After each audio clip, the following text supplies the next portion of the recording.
Alors, bonsoir à tous et bienvenue une fois encore dans le webinaire de ce soir, le numéro 4 des Open de Père Felios. Et pour rappeler très rapidement le contexte, les Open de Père Felios sont des webinaires gratuits que nous animons chaque semaine, chaque samedi soir, et au cours desquels nous débattons, nous échangeons sur les questions de croissance personnelle ou de croissance professionnelle. Et ce soir encore, nous allons aborder un thème relatif à la thématique de la croissance personnelle. Et nul n'est besoin de nous présenter de nouveau, même si je vais le faire en quelques secondes. Le webinaire est organisé par Père Felios, qui est un cabinet de formation, de coaching et de conseil. Et je suis Cyril Bakba. Je suis formateur et coach certifié. Et comme j'ai l'habitude de le dire, je me définis comme un sapeur de cerveau, quelqu'un qui a vocation à mettre votre cerveau sur son 31, à vous aider à faire revêtir à votre cerveau le meilleur de ses atouts, en tirer le maximum. Et ce soir, nous allons échanger autour d'un thème. Permettez que j'en vienne au slide qui est relatif à cela. Mode d'emploi pour briser la routine improductive et provoquer des résultats d'excellence. Nous savons tous que l'histoire humaine a été de tout temps marquée par des personnalités dont les résultats, le niveau de réalisation et l'apport à l'humanité nécessitent qu'on grave leur nom dans le marbre. De tout temps et de toute nation, ces personnes présentent un point commun essentiel. Ce point commun, c'est l'excellence. Qu'ils s'appellent Nelson Mandela, Barack Obama, Usain Bolt, Emmanuel Adebayor, Sadio Mané ou plus récemment Olivia Yassé, etc., ces étoiles méritent qu'on s'y attarde afin de s'en inspirer. Fort tristement, si ces personnes parviennent à l'excellence, la majorité d'entre nous restons encore enfermés dans des quotidiens ternes et tristes, dans des routines improductives. Nous parlerons donc ce soir du mode d'emploi pour briser la routine improductive et provoquer des résultats d'excellence. Nous le ferons au travers de 3 principaux points. Le premier point, nous verrons les 7 preuves qui vous feront savoir si vous êtes dans une routine improductive. Parce qu'on parle de routine improductive, mais comment je sais si je suis enfermé dans une routine improductive? Nous verrons ensuite les 6 questions à se poser pour définir ses objectifs de vie. Comment est-ce que je fais pour sortir de la routine improductive en planifiant? Et nous terminerons avec les 5 habitudes pour produire des niveaux de résultats hors du commun. En d'autres termes, les 5 habitudes pour parvenir à l'excellence. Donc, nous n'allons pas perdre du temps, nous allons avancer pour nous permettre de bien échanger sur le fond de ce qui nous réunit ce soir. Et donc, nous verrons dans un premier temps les 7 preuves que vous êtes dans une routine improductive. Et déjà d'entrée de jeu, permettez que je définisse ce que l'on entend par une routine improductive. D'abord, c'est quoi la routine? La routine, ce sont ces façons habituelles de nous comporter, ces façons répétitives de faire les choses et finalement auxquelles nous nous habituons, de sorte à ce qu'elles deviennent pour nous des zones de confort et dans lesquelles nous nous installons au quotidien. Mais pourquoi est-ce que nous parlons de routine improductive? Nous parlons de routine improductive parce que ce ne sont pas toutes les routines qui sont négatives. Les routines improductives sont ces habitudes-là, qui n'apportent aucun résultat dans notre vie. Parce que justement, les personnes qui parviennent à l'excellence sont, elles, enfermées dans des routines productives. Et donc, je voudrais vraiment que nous puissions, d'entrée de jeu, faire ce premier éclaircissement. Nous parlons de la routine, oui, mais il est essentiel que nous puissions distinguer la routine productive qui est une forme de routine positive, des routines improductives qui sont des routines négatives. Lorsque vous prenez par exemple quelqu'un qui a l'habitude de lire tous les jours, c'est une routine, mais c'est une routine productive. Lorsque vous prenez quelqu'un qui a l'habitude de suivre régulièrement des formations, c'est une routine productive. Et à contrario, il y a des routines improductives que nous allons voir avec les 7 preuves que vous êtes dans des routines improductives.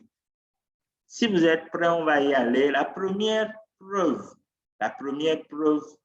que vous êtes dans les routines improductives, c'est que vous ne travaillez sur aucun projet passionnant.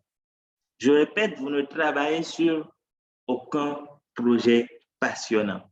Et aujourd'hui, il y a bien de personnes dans nos environnements qui se réveillent et qui ont juste envie d'aller se recoucher parce qu'ils n'ont rien de passionnant à faire de leur journée. Et quand je parle de projet passionnant, j'entends par cela une activité qui vous fait vous sentir bien, une activité dans laquelle vous trouvez du plaisir et du bonheur indépendamment de tout ce que vous y gagnez en matière de rétribution financière. Et donc, vous êtes nourri dans un premier temps émotionnellement par la passion, par le plaisir que vous retirez de l'activité. Et si votre vie ne comporte actuellement aucun projet passionnant, c'est un indicateur que vous vous enfermez progressivement dans une routine improductive si vous n'y êtes pas déjà. Parce que toutes les personnes qui parviennent à l'excellence, ce sont des gens qui constamment sont dans une recherche de challenge. Je parlais tout à l'heure en introduction de Olivia Yassé, la Miss Côte d'Ivoire 2022, qui a fait l'actualité ces dernières semaines et qui continue d'occuper les devants de la scène. Et lorsque nous prenons l'attitude d'Olivia Yassé, par exemple, Olivia Yassé gagne Miss Côte d'Ivoire. Et quand elle gagne Miss Côte d'Ivoire, c'est l'aboutissement d'un projet, d'un rêve qu'elle a tenu pendant plusieurs années. Et donc, pendant les moments où elle se préparait pour Miss Côte d'Ivoire, naturellement, c'était le projet passionnant qui la motivait, qui la faisait avancer. Mais elle gagne Miss Côte d'Ivoire et donc c'est un aboutissement. Elle aurait pu choisir de se complaire dans cet aboutissement-là et de se dire, bon, j'ai gagné Miss Côte d'Ivoire, je vais prendre du plaisir, je vais en profiter, je vais faire la fête. Mais non, qu'est-ce qu'elle fait automatiquement? Elle se lance dans un nouveau challenge. Je veux gagner Miss Monde. Je veux gagner Miss Monde. Cela devient son nouveau projet et engage son énergie, engage ses actions. Et elle y travaille, elle finit deuxième dauphine de Miss Monde, ce qu'elle est la première africaine francophone à faire. Et donc, vous voyez que si on multiplie les personnes qui parviennent à l'excellence, vous allez vous rendre compte que ces personnes-là ont toujours dans leur quotidien un projet ou des projets qui les passionnent et qui les fait avancer, derrière lesquels ils se battent et qu'ils cherchent à réaliser. Donc, premier indicateur que vous êtes dans une routine improductive, vous ne travaillez sur aucun projet passionné. La question, naturellement, que vous pouvez vous poser sur la base de ce que nous disons là, c'est quel est le projet passionnant? Quelle est cette activité-là sur laquelle je travaille actuellement et qui me passionne? Si je n'en ai pas, pourquoi et comment est-ce que je fais pour moi aussi définir un projet passionné et commencer par y engager mon énergie? La deuxième preuve que vous êtes dans une routine improductive, c'est que vous attendez impatiemment le week-end pour prendre de l'air ou vous éclater. Vous attendez impatiemment le week-end pour prendre de l'air ou vous éclater. Si ce n'est pas vous, vous avez certainement autour de vous des personnes qui ont hâte de rentrer dans le week-end. Ils ont hâte de rentrer dans le week-end simplement parce que le reste de la semaine, ils ont l'impression de ne pas vivre. Ils ont l'impression d'être emprisonnés dans des choses qui ne les intéressent pas du tout. Résultat, donc, vous avez des semaines de 7 jours, mais les gens ne vivent au maximum que 2 jours sur ces semaines de 7 jours. Et si nous nous amusons un peu à faire des calculs, à rentrer dans des considérations mathématiques, vous voyez que ces personnes-là vivent 2 jours sur 7, ça fait pratiquement le tiers. Donc, ces personnes-là vivent en une année le tiers du temps. Encore qu'en réalité, ils ne vivent pas tout le week-end parce que dimanche déjà, le fait de penser à ce que lundi arrive leur fait commencer par sortir du week-end. Donc, si vous attendez le week-end pour vivre, cela veut dire que vous n'êtes dans rien de productif actuellement. En tout cas, vous n'êtes pas dans quelque chose qui vous passionne. Vous n'êtes pas dans quelque chose qui mobilise positivement votre énergie. Vous êtes en train de mettre votre temps, d'investir votre énergie, d'investir votre force de travail dans des activités qui ne vous procurent pas du bonheur. Alors que la vie, alors que l'excellence ne s'obtient que lorsqu'on est engagé dans quelque chose qui nous intéresse véritablement. Donc, deuxième indicateur, si vous attendez le week-end pour vous éclater, si vous attendez impatiemment le week-end pendant vos semaines de travail, c'est que vous êtes d'une façon ou d'une autre en train de vous installer dans une routine improductive. Troisième indicateur, troisième preuve que vous êtes dans une routine improductive, c'est que vous ressentez le besoin de boire ou de faire des activités pouvant vous éloigner de la réalité. Vous ressentez le besoin de boire ou de faire des activités pouvant vous éloigner de la réalité. En d'autres termes, vous ressentez le besoin de vous couper de votre réalité au travers de substances qui vous font, entre guillemets, planer. Et quelles sont les personnes à qui cela arrive? Ce sont les gens qui ne sont pas heureux de leur réalité. Et donc, qui éprouvent le besoin de, entre guillemets, se doper, d'utiliser des substances qui vont entraîner un déphasage avec leur réalité pendant un certain moment. Mais une chose est certaine, nous ne pouvons pas échapper à notre réalité. Même si vous dormez, vous allez vous réveiller. Même si vous vous saoulez, l'effet de l'alcool va s'estomper à un moment donné. Même si vous fumez, l'effet du tabac, de la drogue va s'estomper à un moment donné et le réveil est encore plus douloureux que le moment où vous étiez là dans votre réalité.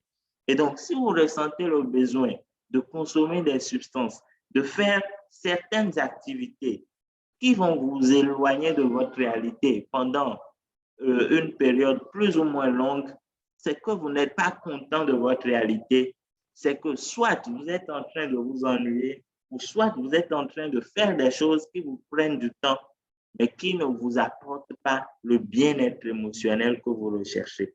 Et les exemples sont nombreux. Vous avez certainement des gens autour de vous que vous connaissez quand à qui vous pensez quand vous entendez ce que nous sommes en train de dire là. Il y a des personnes, des artistes, des célébrités qui, malgré leur réussite apparente, sont amenés à consommer ces substances-là pour pouvoir s'éloigner de cette réalité de la célébrité. Pourquoi? Parce que ce n'est pas ce qui parle à leur cœur. Et donc, cela emmène à poser une autre question, la question de la connaissance de soi. Nous l'avons abordé dans le webinaire de la semaine passée, si je ne me trompe, 19 questions pour se connaître. Donc, je vous renvoie sur ce webinaire qui est sur notre page Père Felios sur YouTube, Père Felios, comme c'est écrit en bas du slide. Vous allez sur YouTube, vous tapez la page Père Felios et les 19 questions pour se connaître vont justement vous aider à savoir choisir quelles sont les choses dans lesquelles vous vous investissez, de sorte à ce que vous n'ayez pas besoin de consommer une quelconque substance pour vous éloigner de la réalité. Parce que dans tous les cas, vous êtes enfermé dans votre réalité, que vous le vouliez ou non.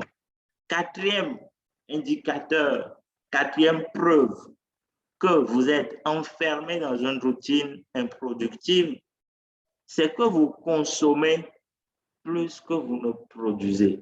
Vous consommez plus que vous ne produisez. Qu'est-ce que cela veut dire?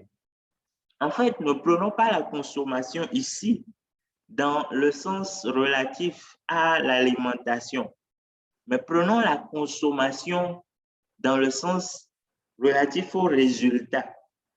Consommer plus qu'on ne produit, c'est dépenser beaucoup plus de ressources que les résultats qu'on produit.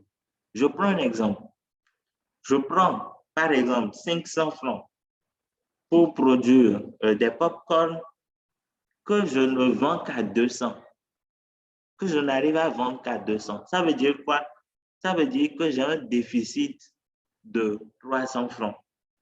Et si je vais dans un autre exemple encore plus courant, c'est qu'il y a aujourd'hui des gens qui se réveillent le matin et qui ne font rien de concret de leur journée, de leur semaine.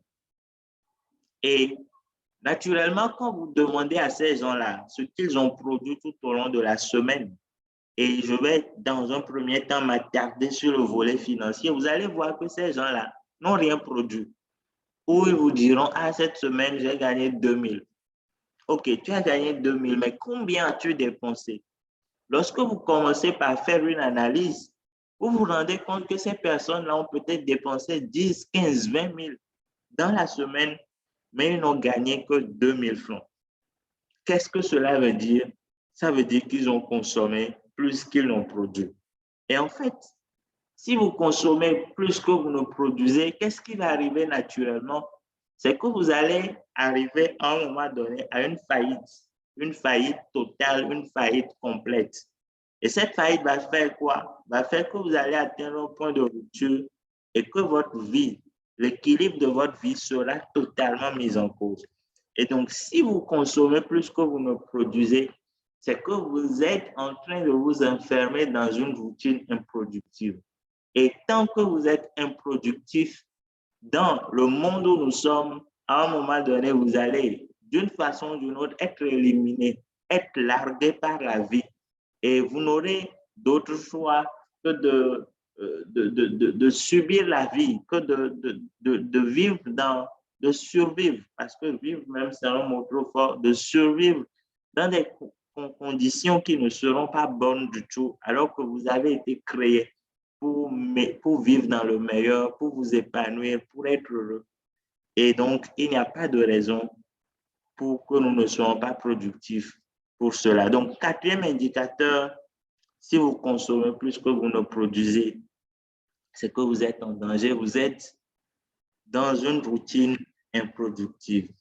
Cinquième indicateur ou cinquième preuve du fait que vous soyez dans une routine improductive, c'est que vous souhaitez changer de vie, mais vous ne savez comment le faire. Vous souhaitez changer de vie, mais vous ne savez comment le faire. La plupart du temps, lorsque nous arrivons à un niveau où nous souhaitons changer de vie, c'est que nous avons atteint ce qu'on appelle le point de rupture. C'est-à-dire que j'ai supporté un certain nombre de choses pendant un moment donné, jusqu'à ce que ça n'atteigne le seuil que je ne peux plus supporter. Et lorsque ça atteint ce seuil-là, je suis obligé de chercher des solutions.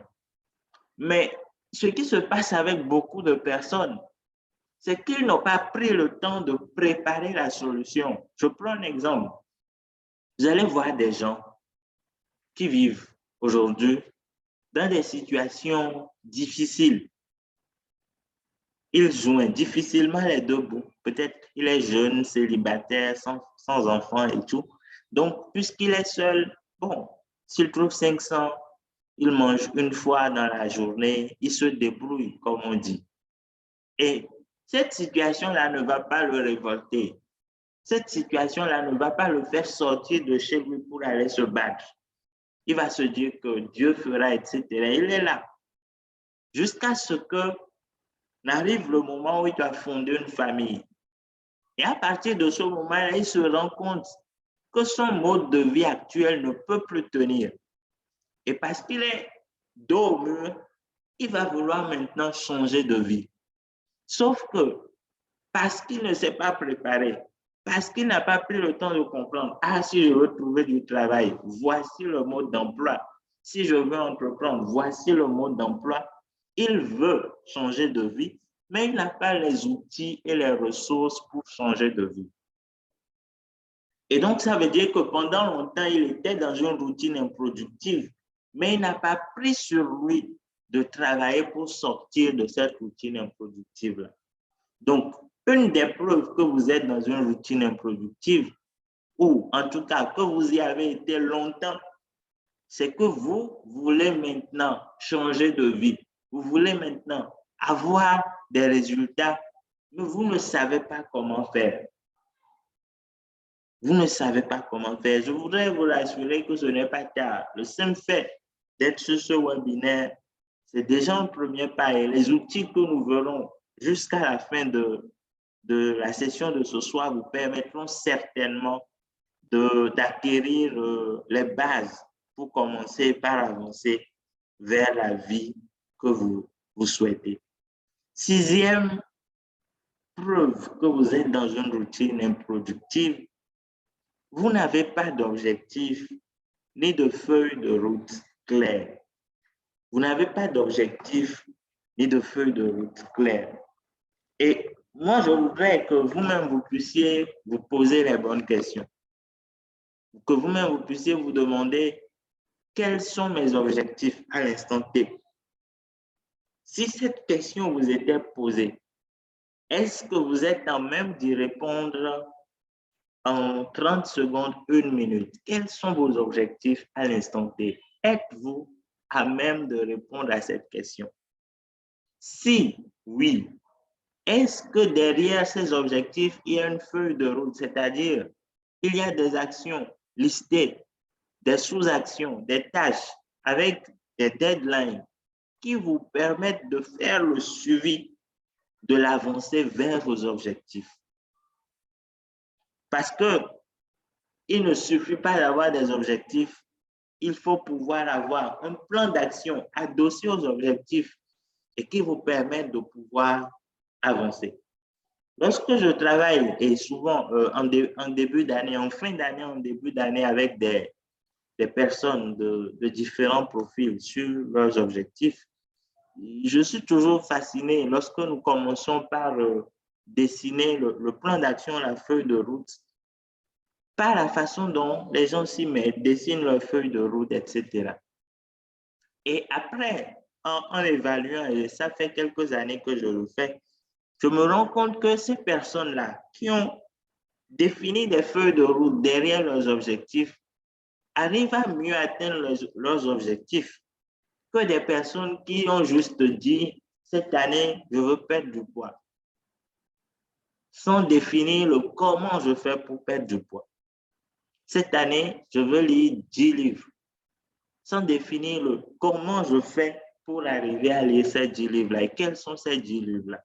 Et donc, si vous n'avez pas d'objectif, c'est que vous êtes dans une routine improductive.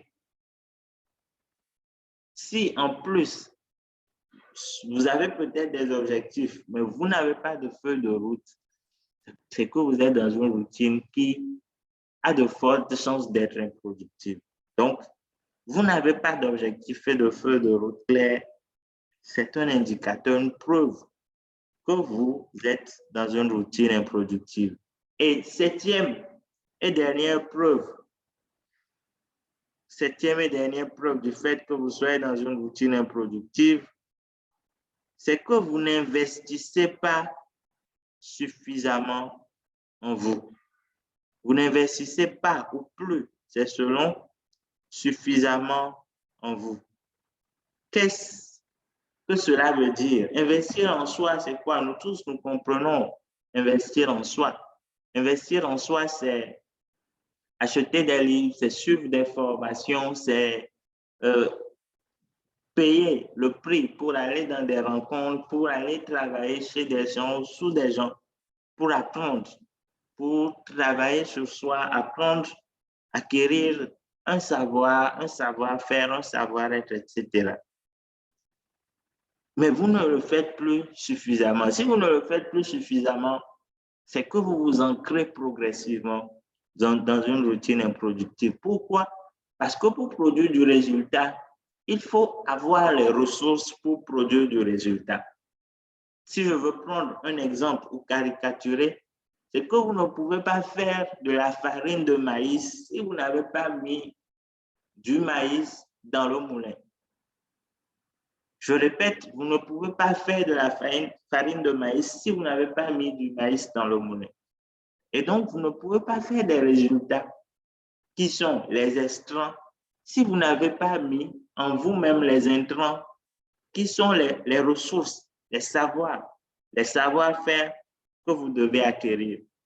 Et donc, tant que vous n'investissez pas pour acquérir ces ressources, ces intrants-là, vous n'avez aucune chance de produire du résultat sur la durée. Donc, ne pas investir en soi, c'est un indicateur du fait que vous soyez en train de vous enfermer dans une routine improductive. Donc, voilà un peu les 7 indicateurs, les 7 preuves que vous êtes dans une routine improductive.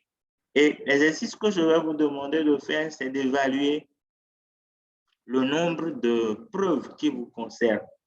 Et naturellement, plus vous êtes concerné par un nombre important de preuves, plus vous êtes ancré dans une routine improductive et il vous faut absolument engager des actions pour pouvoir en sortir.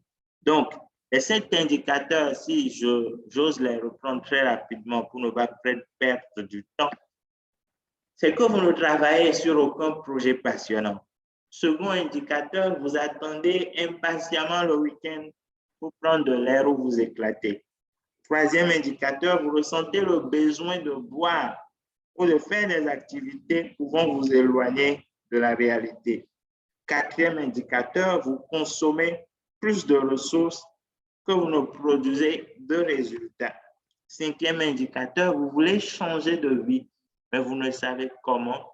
Sixième indicateur, vous n'avez pas d'objectif et de feuille de route claire. Et septième indicateur, septième preuve pour finir, vous n'investissez plus suffisamment en vous. Alors, est-ce qu'il y a des questions? Est-ce qu'il y a des questions? Si oui, merci de les poser dans la discussion.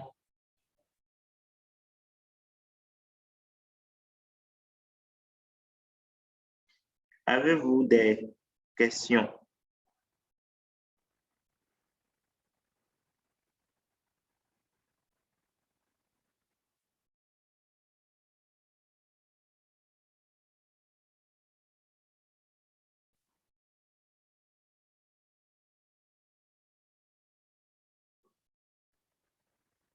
Questions? S'il n'y a pas de questions, je pense qu'on peut avancer.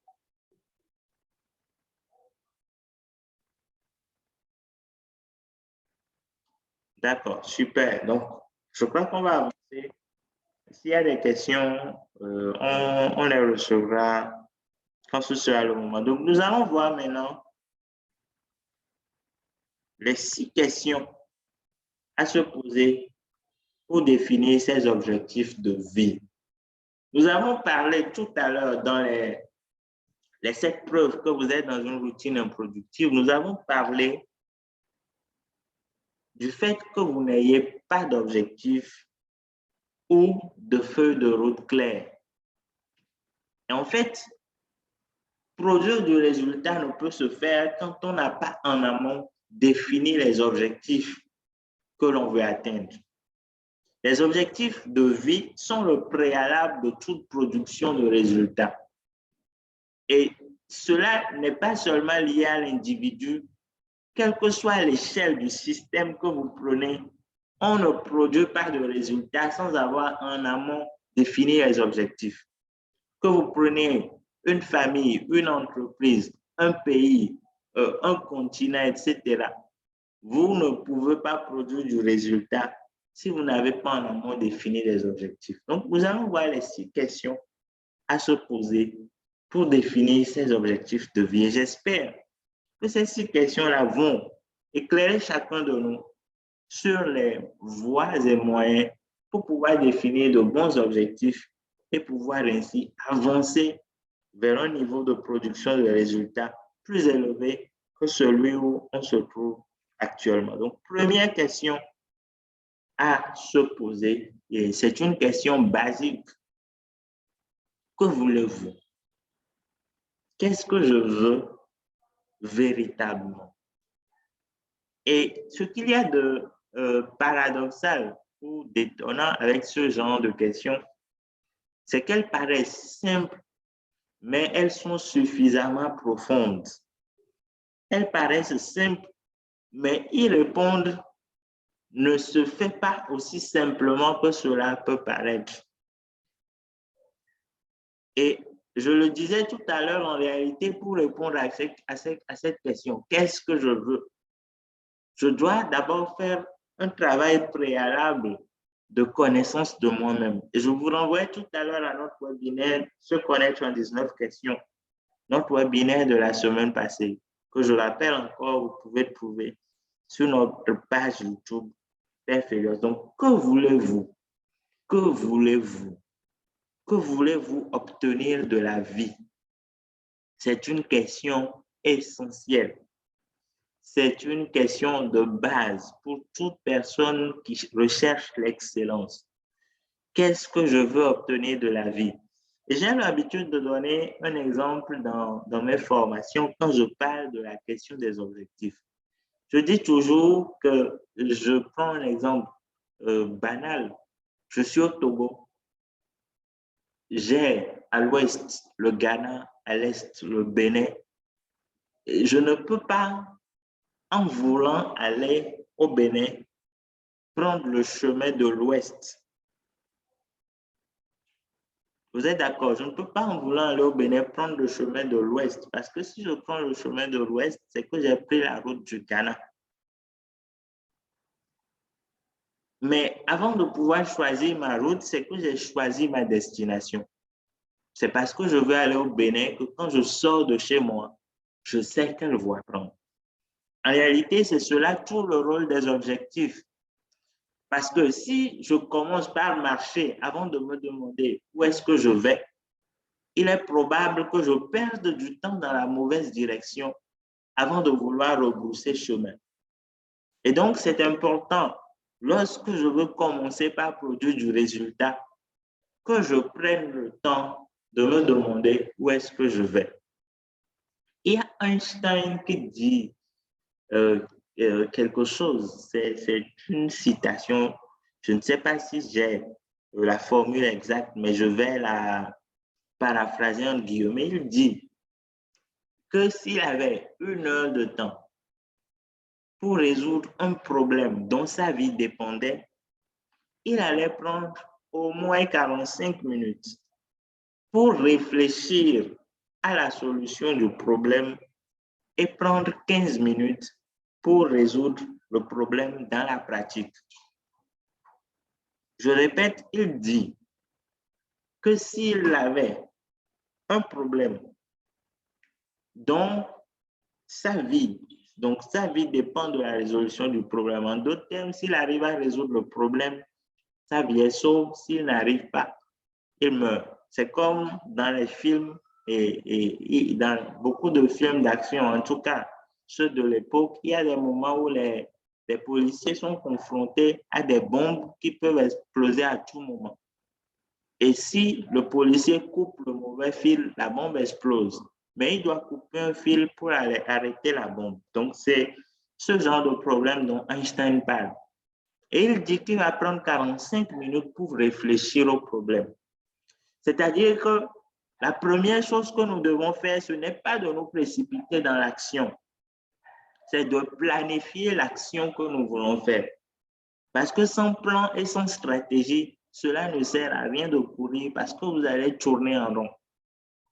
Vous allez tourner en rond. Et c'est ce qu'on a appelé tout à l'heure les routines improductives.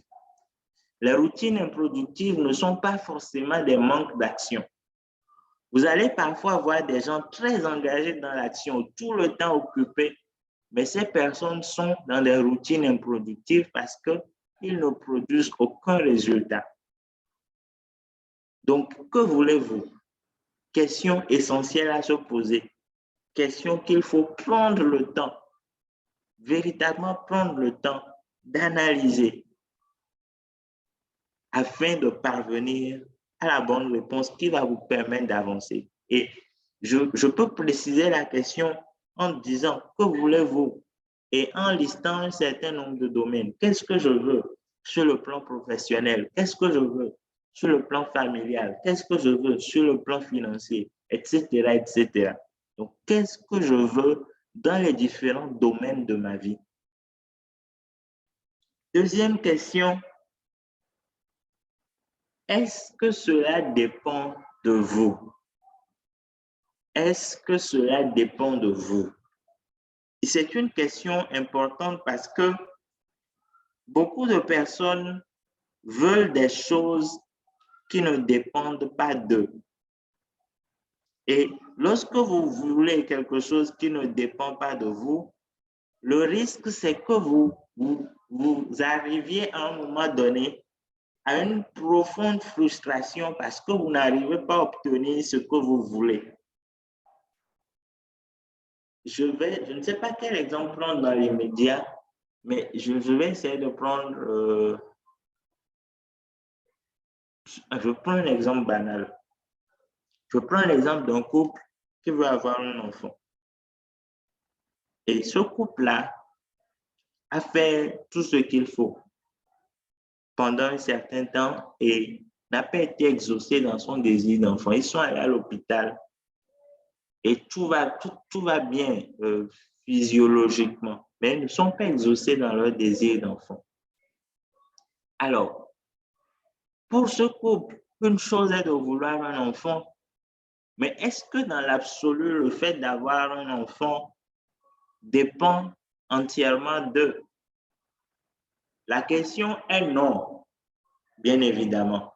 Ça veut dire quoi? Ça veut dire que en choisissant d'avoir pour objectif, nous voulons avoir un enfant, ce couple doit pouvoir faire la part des choses entre ce qui dépend d'eux et ce qui ne dépend pas d'eux. Parce qu'il y a des choses qui dépendent d'eux et puis il y a beaucoup de choses qui ne dépendent pas d'eux, qui dépendent de la nature, qui dépendent de la grâce de Dieu, etc. Donc, lorsque vous définissez un objectif, vous devez vous demander automatiquement, est-ce que cela dépend de moi? Mais pour bien préciser cette question devrait se reposer en quoi est-ce que cela dépend de moi? Parce qu'il y a toujours une part de l'objectif qui va dépendre de vous. Et il faut pouvoir identifier cette part-là pour travailler dessus, en sachant qu'il y a d'autres paramètres que vous ne maîtrisez pas, qui ne sont pas sous votre contrôle et qui dépendent d'autres personnes, d'autres choses qui vous dépassent. Donc, par rapport aux objectifs que vous voulez définir, est-ce que cela dépend de vous? En quoi est-ce que cela dépend de vous? Troisième question, très importante également, comment allez-vous savoir que votre objectif a été atteint? Comment allez-vous savoir que votre objectif a été atteint? Pourquoi est-ce qu'il faut se poser cette question? Il faut se la poser parce que des gens définissent des objectifs, mais ils ne savent pas eux-mêmes comment mesurer leur objectif. Je prends un exemple. Quelqu'un va dire, je vais être plus patient. Je vais être plus patient. Alors, je veux être plus patient, il n'y a pas d'échelle de mesure de la patience ou de test. Un peu comme on peut faire un test, je ne sais pas quoi, pour le palu. Il n'y a pas un test, une prise de sang qu'on fait pour savoir si quelqu'un est patient ou pas. Donc, lorsque vous vous dites, je veux être plus patient, vous devez absolument mettre après des indicateurs qui vont vous montrer que par rapport à cette considération-là, par rapport à ceci ou cela, je suis maintenant plus patient. Et ça, vous devez le faire au début, pendant que vous êtes en train de vous fixer l'objectif. Donc, vous mettez ces indicateurs au début et ce sont eux qui vont vous permettre à la fin de la période de pouvoir évaluer si votre objectif a été atteint ou pas. Donc, comment saurez-vous que votre objectif a été atteint? C'est une question qu'on pose souvent en coaching parce que lorsque quelqu'un va emmener un challenge, une situation, et que vous allez vouloir vous engager à travailler dessus, une chose est de travailler sur l'objectif, une autre chose est de savoir si l'objectif a été atteint. Et donc, il est important de définir des indicateurs. C'est valable dans le monde professionnel. Une chose est de dire à vos collaborateurs, à vos partenaires d'affaires, de travail, voici ce que nous voulons faire. Nous voulons gagner des parts de marché, nous voulons nous imposer, nous voulons être plus performants que la concurrence. Mais, grande question, comment saurez-vous que cela s'est fait? Comment allez-vous le savoir? Quatrième question, que va véritablement, j'ajoute le mot véritablement parce qu'il est important, que va véritablement vous apporter cet objectif-là, l'atteinte de cet objectif? Que va vous apporter cet objectif de plus important? Et j'explique pourquoi vous devez vous poser cette question. En réalité, il nous arrive de rechercher des choses sans nous demander pourquoi est-ce que nous les cherchons. Vous allez voir des gens courir derrière la célébrité et puis après se rendre compte que ce n'était pas ce qu'ils cherchaient. C'est-à-dire qu'une fois qu'ils sont devenus célèbres, ils auraient voulu, bien voulu, retourner dans leur vie anonyme.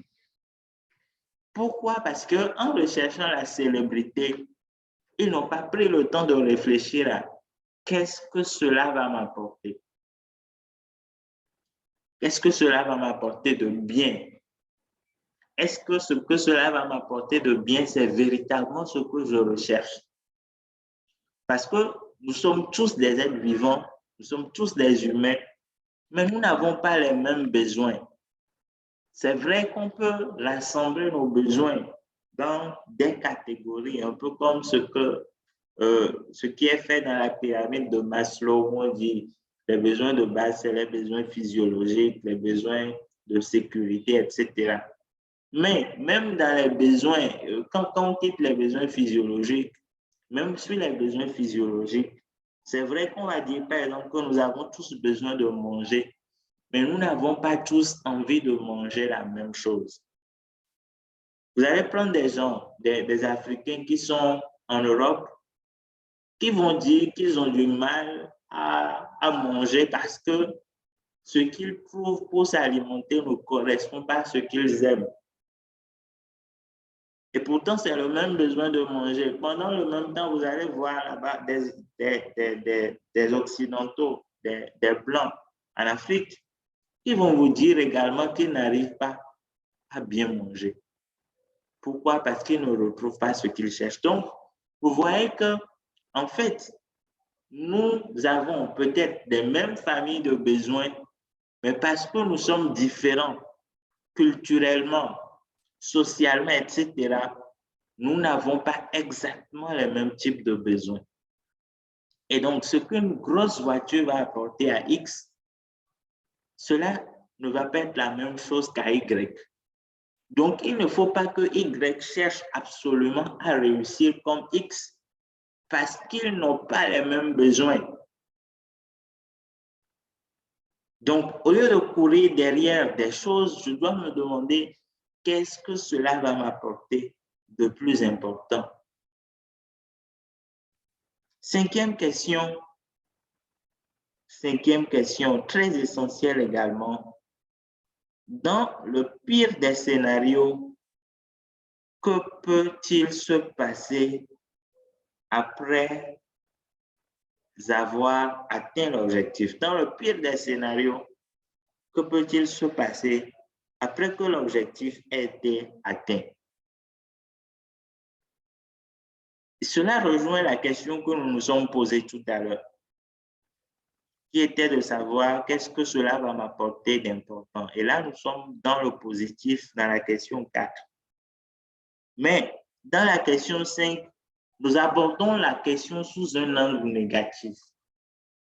Et c'est cela le pire des scénarios. Le pire des scénarios, c'est en quelque sorte, qu'est-ce que l'atteinte de l'objectif va m'apporter comme inconvénient? Je parlais tout à l'heure de la célébrité. Les gens, quand on parle de célébrité, ils voient le côté « je suis riche, je suis reconnu, etc. » Mais ils ne voient pas le côté « je n'ai plus de vie privée ». Et finalement, ils travaillent et ils atteignent l'objectif de la célébrité avant de se rendre compte que ce n'est pas ce qu'ils cherchaient. Ils cherchaient les avantages sans les inconvénients, alors qu'il n'y a rien que vous pouvez acheter seulement en prenant les avantages de la chose. Cela n'existe pas. Donc, en vous fixant les objectifs, vous devez vous demander qu'est-ce que cela va vous apporter comme inconvénient d'atteindre l'objectif. Parce que l'atteinte de nos objectifs n'est pas que positif. Ce serait une illusion, ce serait une utopie de penser que produire du résultat, devenir excellent, n'a que des avantages. C'est faux. C'est faux. Dans l'absolu, oui. Parce que cela va vous apporter un certain nombre de choses positives. Mais quand vous analysez la chose sous tous les angles, vous voyez qu'il y a également des inconvénients qui vont avec. Vous prenez toutes les personnalités publiques, il y a automatiquement l'inconvénient du fait qu'ils ne peuvent plus avoir une vie privée conforme au commun aux citoyens lambda. Et partout ils seront toujours vus comme la célébrité, de sorte à ce qu'ils ne peuvent plus faire tout ce qu'ils veulent, comme ils veulent. Donc, dans le pire des scénarios, que peut-il se passer pour moi après avoir atteint l'objectif? Et sixième et dernière question, existe-t-il des obstacles? Existe-t-il des barrières qui peuvent m'empêcher d'atteindre les objectifs que je me fixe? Naturellement, oui, il va toujours exister des obstacles. Mais l'objectif de cette question, c'est de vous permettre d'identifier quels sont les obstacles. Et parce que vous les aurez identifiés, vous pouvez déjà mettre en place des pistes de solutions pour pouvoir les surmonter. Je connais l'obstacle, je peux mettre en place des pistes de solutions pour pouvoir les surmonter. C'est comme ce que vous avez, l'image que nous avons devant nous là. En athlétisme, il y a ce qu'on appelle les courses de 110 mètres haies. Donc, c'est les haies que nous avons sur l'écran. Et pour l'athlète qui court le 110 mètres haies, il ne court pas de la même façon que celui qui court le 100 mètres ou le 200 mètres.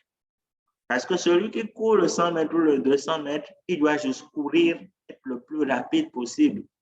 Mais celui qui court le 110 mètres haies sait qu'il y a des haies devant lui et qu'il doit à des moments donnés sauter de façon répétitive. Donc, automatiquement, ce n'est plus la même course. Ce n'est plus la même course. Et lorsque vous sortez cet exemple-là et que vous le plaquez dans les différents domaines, c'est exactement le schéma de notre vie.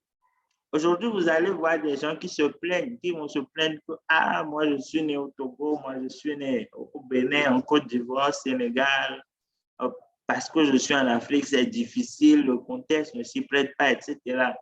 Mais en fait, nous devons juste considérer notre vie comme une course de 110 mètres. Mon objectif, c'est d'atteindre la ligne d'arrivée. Peut-être que quelqu'un dans un autre contexte n'a pas ces aides devant lui, mais moi, je les ai. Qu'est-ce que je fais? Je cours en sachant sauter.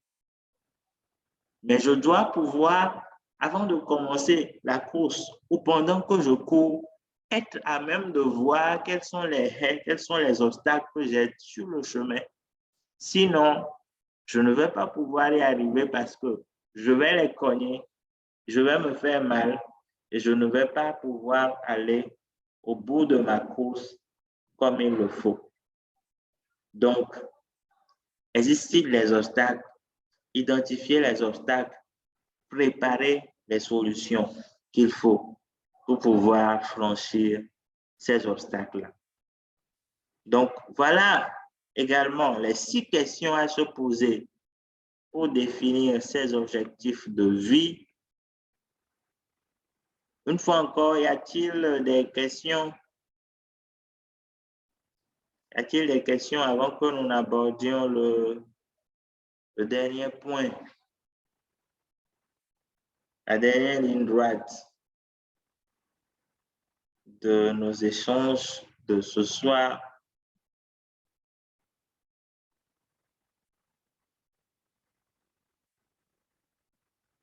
Y a-t-il des questions?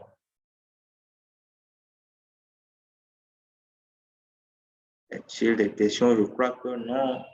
Pour le moment, j'espère que tout est suffisamment clair. Nous allons continuer d'avancer avec les 5 habitudes pour produire des niveaux de résultats hors du commun. Alors, nous avons vu tout à l'heure les 7 preuves que vous êtes dans une routine improductive. Nous avons vu les 6 objectifs, les 6 questions à se poser pour définir des objectifs ou plus précisément des objectifs de vie. Et maintenant, nous allons voir les 5 habitudes pour produire des niveaux de résultats hors du commun. Pourquoi est-ce que nous devons réfléchir à cela? En introduction, j'ai cité le nom de personnes qui s'illustrent par l'excellence de leurs résultats. Et je disais que le point commun de toutes ces personnes-là, c'est justement leur excellence et donc leur capacité à produire des niveaux de résultats hors du commun.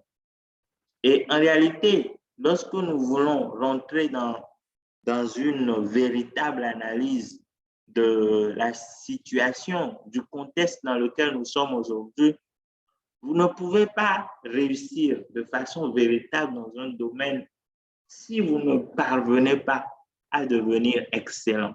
En tout cas, si vous ne vous engagez pas dans une recherche d'excellence. Pourquoi? Parce que les compétences que vous avez ou le profil que vous avez est le même que celui de plusieurs milliers de personnes. Je ne sais pas quel métier vous exercez, mais si vous donnez le nom de votre métier, il est sûr que dans le monde, il y a plusieurs milliers de personnes qui exercent le même métier. Et quand je dis le monde, c'est exagéré. Je peux même dire, dans votre environnement, dans votre pays, dans votre ville, dans votre quartier, il y a plusieurs personnes qui ont le même profil que vous. Si on va même plus loin, il y a beaucoup de maisons aujourd'hui où plusieurs personnes ont le même profil. Alors, si vous avez tous le même profil, pourquoi est-ce que c'est toi qu'on doit choisir? On ne te choisira que parce que tu es capable de faire plus que les autres. Et faire plus que les autres, c'est ce que l'on appelle être excellent ou produire des niveaux de résultats hors du commun. Donc, 5 habitudes pour produire des niveaux de résultats hors du commun. La première habitude,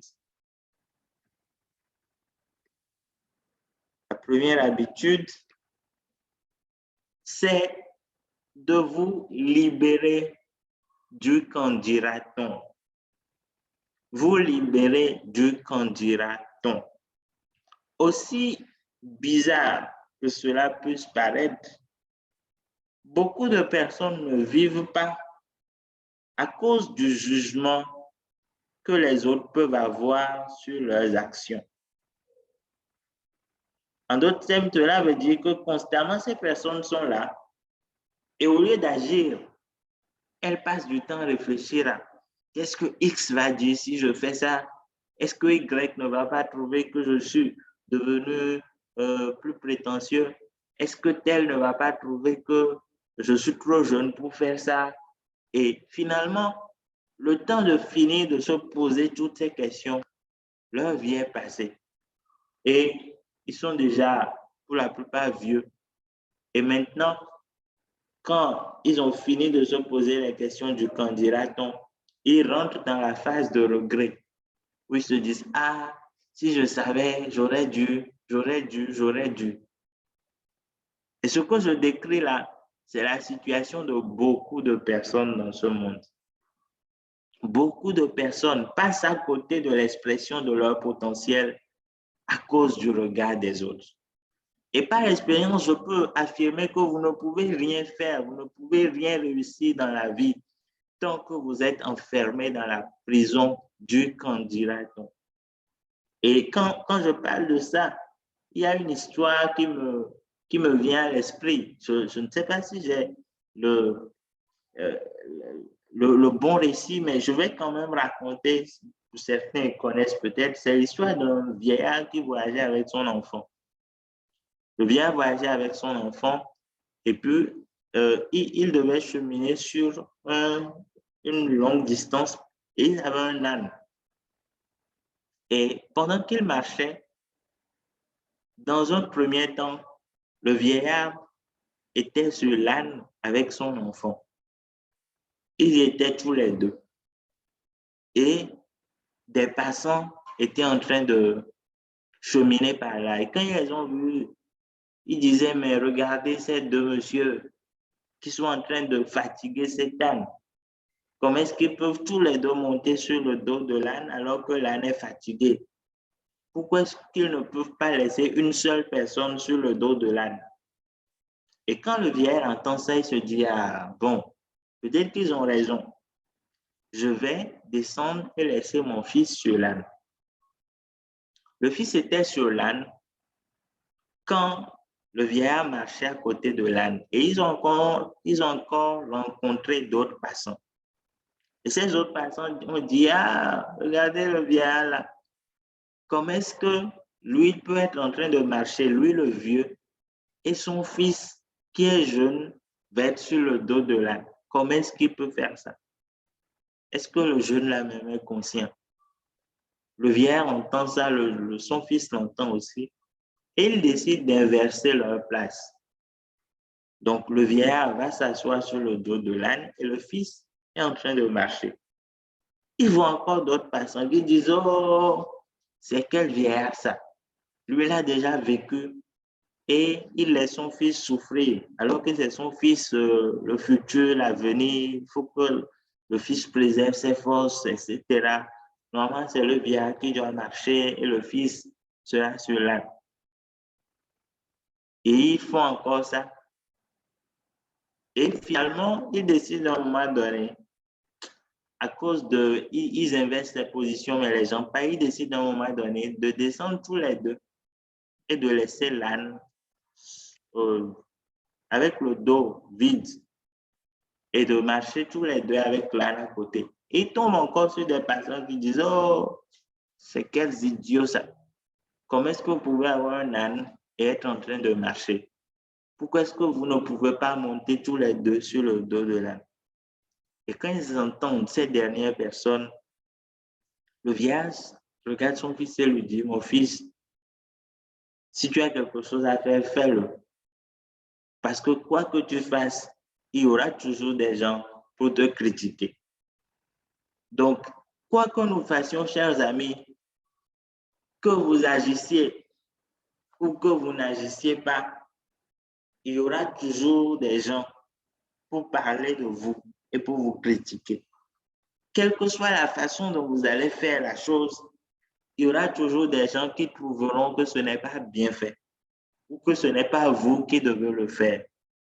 Donc, si vous voulez être excellent, vous devez sortir de la prison du candidaton et travailler à révéler le niveau de potentiel, la beauté du potentiel que Dieu a mis en vous.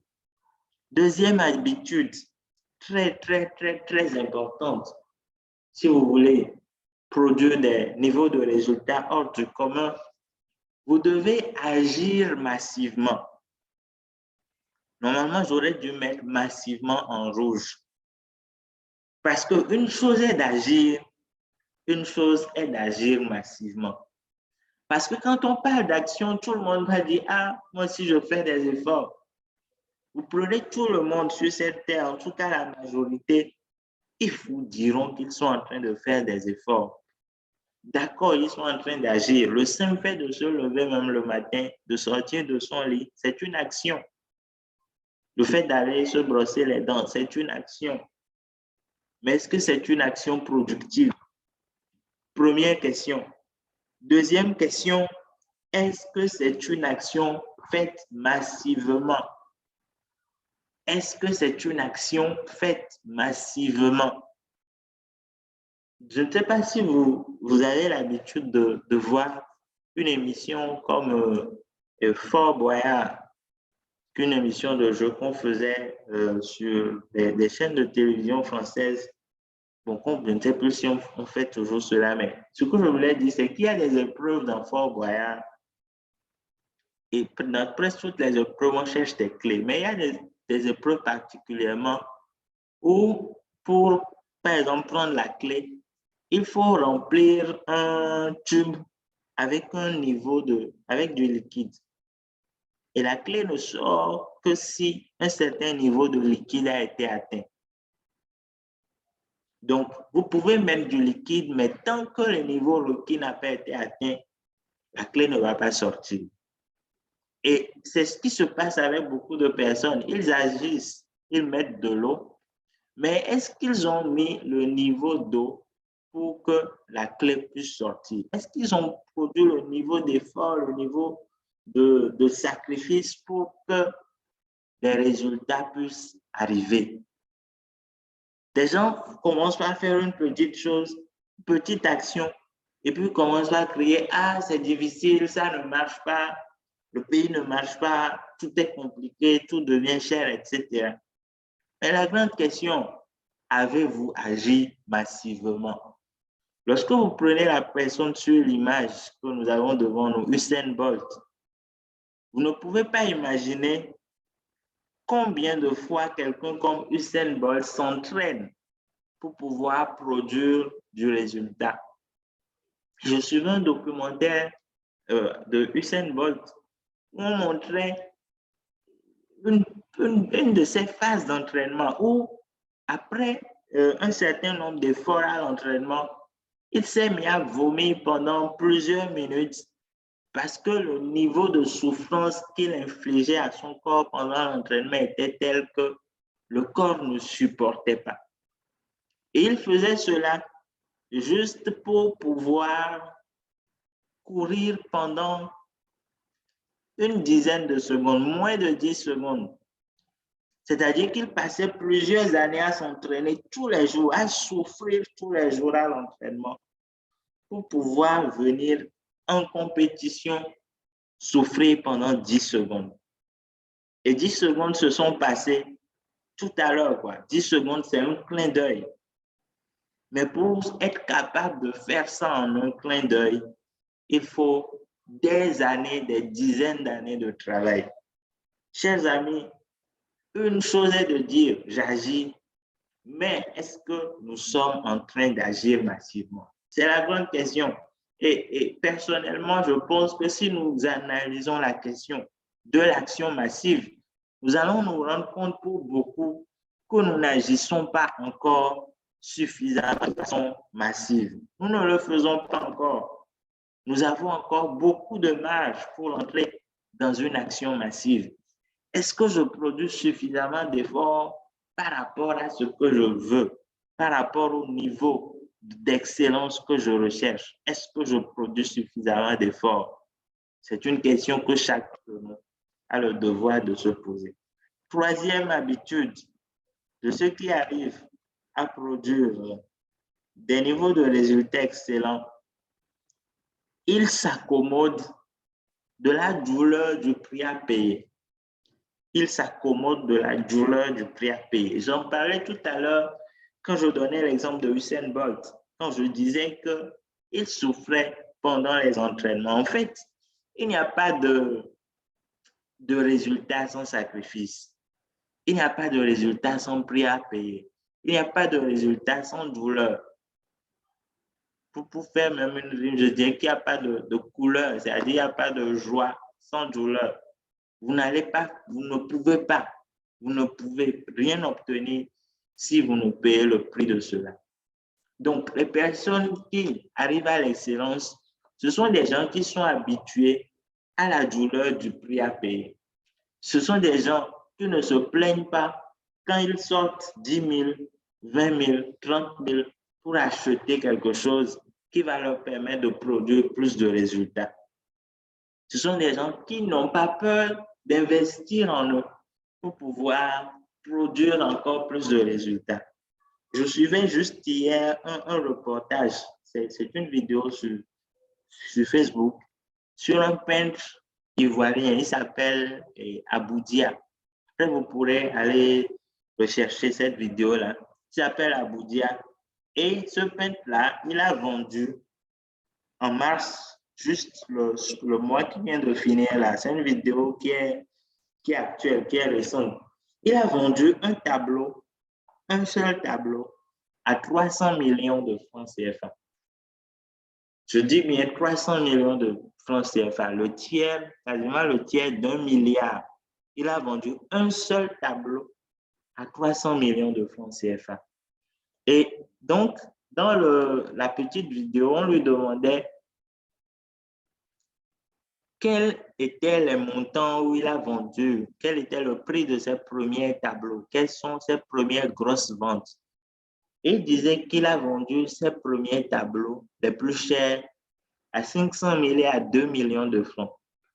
Et que quand il a vendu ces tableaux-là, il a utilisé quasiment tout cet argent pour acheter du matériel.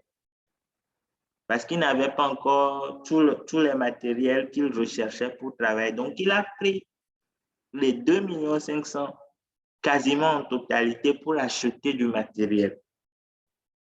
Et c'est justement l'état d'esprit des personnes qui produisent des niveaux de résultats excellents. Aujourd'hui, on va le voir vendre un tableau à 300 millions, mais on ne va pas voir le processus derrière cela. C'est sûr que pendant qu'il vendait les tableaux à 2 millions et 500 000, certains auraient choisi avec ces 2 500 000 là de faire la fête. Parce qu'ils vont se dire, ah, et c'est quelqu'un qui vient d'une famille très modeste, qui a souffert, il va se dire, ah, j'ai vendu, il faut que bon, je prenne du plaisir, que je voyage, j'aille en Europe pour passer des vacances. Mais ceux qui veulent parvenir à l'excellence savent que à tout instant, si je veux passer au cap supérieur, je dois payer le prix. Je dois m'accommoder de la douleur du prix à payer. Je peux peut-être avoir des besoins, mais je vais prioriser l'investissement en moi pour passer au niveau supérieur. Et c'est parce que j'aurai fait cet investissement que je serai capable d'avancer, de produire plus de résultats pour gagner plus d'argent. C'est très lié. C'est très lié. Donc, s'accommoder de la douleur du prix à payer. Quatrième habitude des personnes qui produisent des niveaux de résultats hors du commun, ces personnes-là souffrent de ce que j'appelle le syndrome de l'insatiabilité dans l'excellence.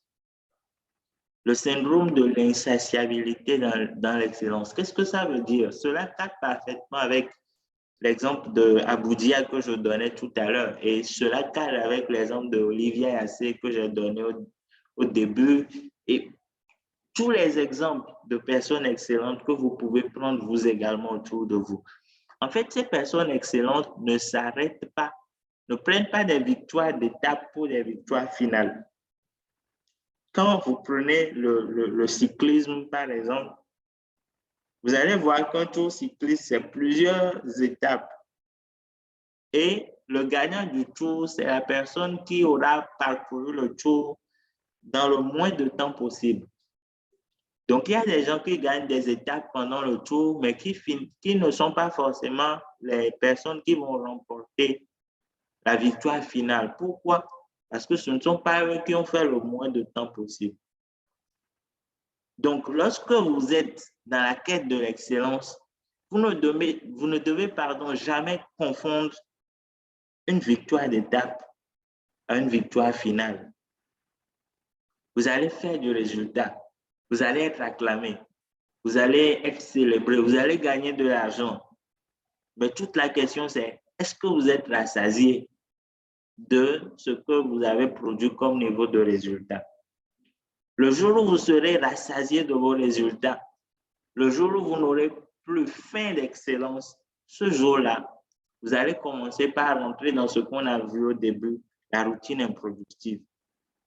Donc, produire des résultats hors du commun demande d'être dans le syndrome de l'insatiabilité de l'excellence. Je disais qu'on peut multiplier les exemples. Quand vous prenez des gens comme les Toufan au Togo, il y a une époque où ils terminaient toujours leurs chansons par « c'est toujours le début du commencement » ou « ce n'est que le début du commencement ». Qu'est-ce que ça veut dire le début du commencement?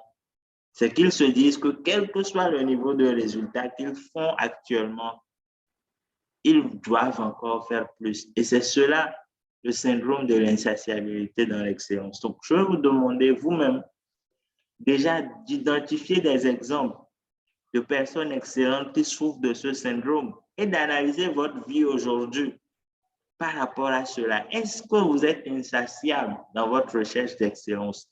Est-ce que vous vous levez chaque matin avec l'envie d'en faire plus, de produire plus de résultats? Est-ce que vous payez le prix de ces résultats que vous voulez produire? C'est une équation où tout est lié. Donc, si vous n'y arrivez pas, si vous ne faites pas une chose, vous n'allez pas obtenir la chose suivante et ainsi de suite. Alors, cinquième et dernière habitude pour finir avant de vous donner la parole une fois encore, si vous avez des questions, utilisez la méthode ARCOCOM. La méthode ARCOCOM. Et je vais expliquer ce que l'on entend par la méthode ARCOCOM. La méthode ARCOCOM, c'est un acronyme. ARCOCOM, c'est 3 mots qui sont coupés. Le premier mot, le AR, le R du début, c'est arrêter. C'est le début du mot arrêter. Le deuxième, le CO, le CO du milieu, c'est continuer. C'est le début du mot continuer. Et le troisième, le COM de la fin, c'est le début du mot commencer. Donc, ARCOCOM, c'est arrêter, continuer, commencer. Et en fait, c'est quoi arrêter, continuer, commencer?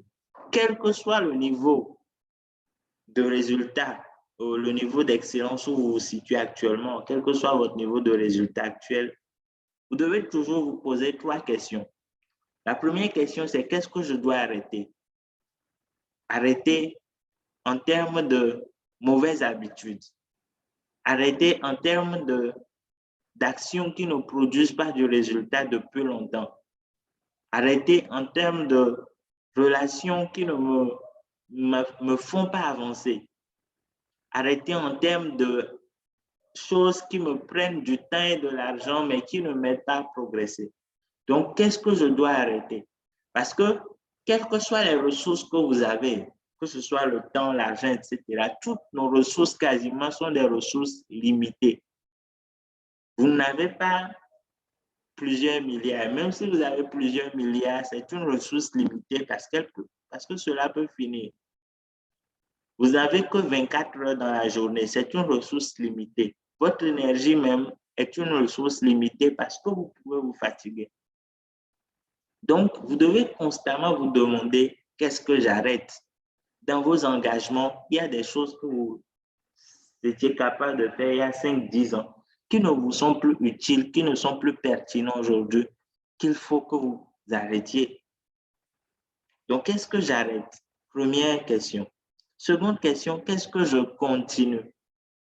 Parce que autant il y a des choses que je dois arrêter, autant il y a des choses qui marchent bien, qui m'apportent des résultats, qui peut-être ne marchent pas suffisamment aujourd'hui, mais qui sont essentiels si je veux atteindre un niveau donné. Donc, que je dois continuer de faire? Qu'est-ce que je dois continuer de faire? Et dernière question, qu'est-ce que je dois commencer? Parce que une chose est d'arrêter certaines activités, une chose est d'en continuer certaines, mais il y a des choses que vous devez commencer par faire par rapport au niveau de résultat que vous voulez atteindre. Si je prends l'exemple des webinaires de Père Filias, par exemple, c'est un projet que nous nourrissions depuis longtemps. Pouvoir faire des formations gratuites chaque semaine, quasiment chaque semaine. C'est un challenge qui n'est pas forcément évident à cause des contraintes d'agenda. Mais nous avons choisi de commencer il y a quelques semaines parce qu'il était temps qu'on commence. Donc, en choisissant de commencer les webinaires de Père Filios, nous avons arrêté certaines choses. Parce que le temps, comme je l'ai dit, est une ressource limitée. Si je choisis de faire ça, c'est que je choisis de ne pas faire autre chose. Donc, vous voyez, les personnes qui travaillent à l'excellence ont toujours constamment en tête ces trois questions. J'arrête quoi? Je continue quoi? Je commence quoi? Et ça, c'est des questions que vous devez vous poser régulièrement pour analyser les résultats que vous produisez, pour analyser vos activités, pour analyser vos affaires, etc. Et c'est tout ça qui va vous permettre d'atteindre des niveaux de résultats hors du commun. Donc, voilà un peu les 5 habitudes. Je vais revenir dessus pour juste les lister rapidement. Première chose, se libérer du qu'en dira-t-on. Deuxième chose, agir massivement. Troisième habitude, s'accommoder de la douleur du prix à payer. Quatrième habitude, souffrir du syndrome de l'insatiabilité dans l'excellence. Et puis, dernière habitude, utiliser la méthode ARCOCOM. Alors, nous en avons fini pour ce soir et je vais laisser la parole pour la dernière phase de questions avant de passer très rapidement à quelques petites annonces. Et puis, nous allons nous séparer dans moins de 10 minutes. Alors, est-ce qu'il y a des questions? Questions, nous sommes à la fin, donc questions, vous pourrez écrire dans le chat si vous voulez, si vous levez la main. Je peux toujours vous autoriser à ouvrir vos micros pour poser vos questions. Est-ce que vous avez des questions? Y a-t-il des questions?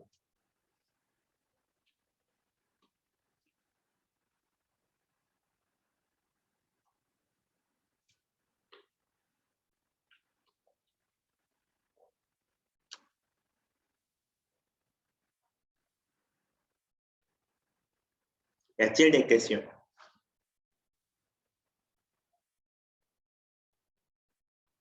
OK. Pas de questions.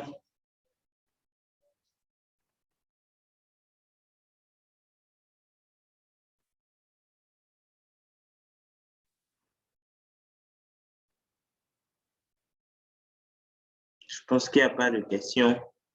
Alors, je vais donc avancer en espérant que nous ayons suffisamment compris les concepts et abordés. Je vais avancer.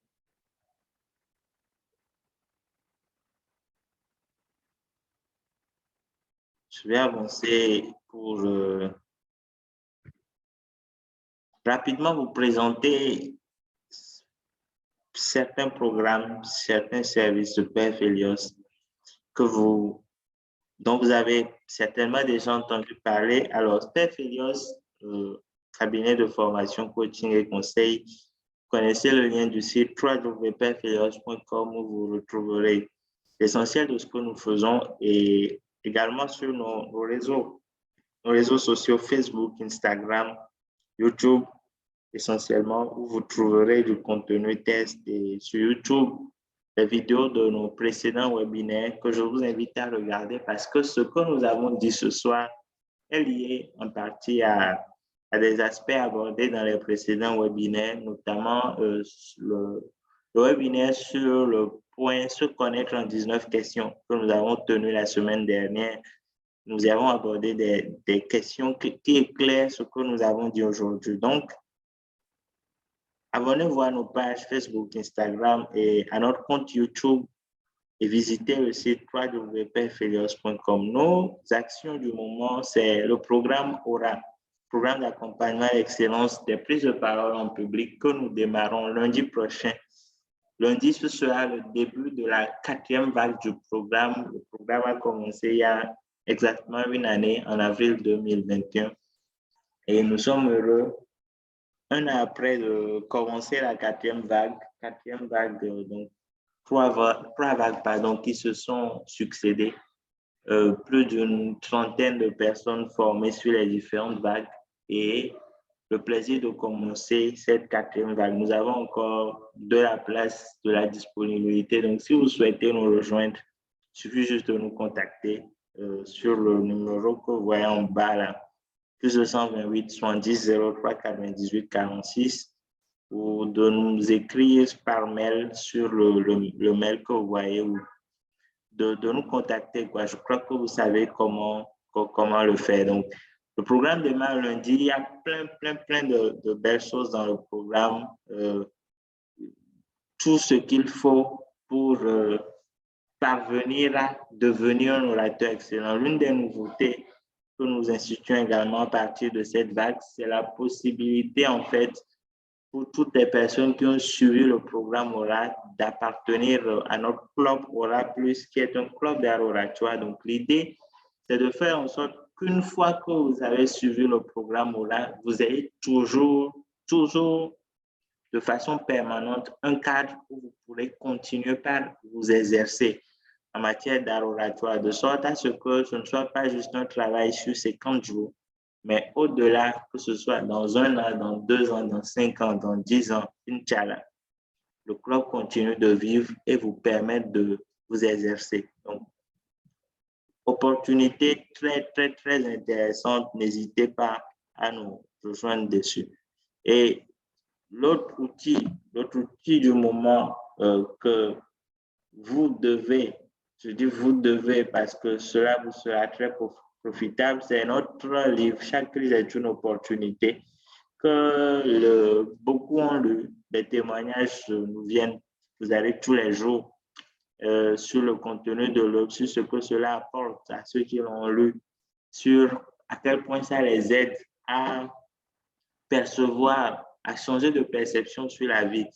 Et beaucoup nous disent comment ils réalisent toutes les erreurs qu'ils ont faites jusqu'à maintenant et comment, à partir de maintenant, ils vont pouvoir se corriger pour pouvoir faire de chaque crise une opportunité. Donc, le livre est à 5 000. Nous livrons gratuitement partout à Lomé. Vous pouvez trouver le livre à Cotonou, Dakar, très facilement. Nous avons des contacts là-bas. Nous livrons dans tout le Togo. Et puis, vous pouvez avoir la version numérique du livre où que vous soyez dans le monde à juste 3 000 francs CFA. C'est un outil à s'approprier absolument si vous souhaitez être capable de faire de toutes les situations des occasions d'avancer. Donc, voilà un peu les différents éléments qu'il nous tenait à cœur de partager avec vous. Je pense que vous avez appris des choses. Nous également, nous avons pris beaucoup de plaisir à échanger avec vous. Ce n'est Comme vous le savez que partie remise, nous serons encore en ligne la semaine prochaine par la grâce de Dieu. Et cette vidéo sera disponible dans quelques minutes, dans quelques heures sur notre compte YouTube. Abonnez-vous, retournez la regarder si vous n'avez pas pu suivre la session depuis le début. Et je nous souhaite à tous et à chacun une excellente nuit. C'est un plaisir d'avoir échangé avec vous. Nous espérons vous avoir encore dès notre samedi prochain. Et durant tout le mois qui vient, nous allons beaucoup parler de la problématique du monde professionnel, comment produire du résultat en milieu professionnel, comment devenir un employé qui arrive à se faire remarquer ou un entrepreneur qui produit plus de résultats dans son entreprise. Donc, c'est le gros thème du mois, c'est le thème que nous allons développer en plusieurs sous-thèmes à partir de samedi prochain. Donc, soyez des nôtres, inscrivez-vous sur le lien des webinaires dès que le thème sera disponible. Invitez des gens parce que je suis certain que ce que nous faisons ici, beaucoup, plusieurs centaines de milliers de personnes en ont besoin. Donc, invitez-les à être sur le webinaire pour poser des questions ou bien au pire à pouvoir suivre la vidéo sur YouTube. Donc, merci à vous une fois encore. Je nous souhaite une excellente nuit. Au plaisir de vous retrouver dans quelques jours, samedi prochain. Et bien avant cela, pour ceux qui seront avec nous, aura plaisir de vous retrouver dès lundi pour le début de ce programme qui, je vous l'assure, changera radicalement votre manière de prendre la parole et vous fera révéler réellement l'orateur d'exception qui sommeille en vous. Donc, merci, excellente nuit à vous et à très bientôt. Au plaisir de vous retrouver. Que Dieu veille sur nous. Bonne soirée à tous et à chacun.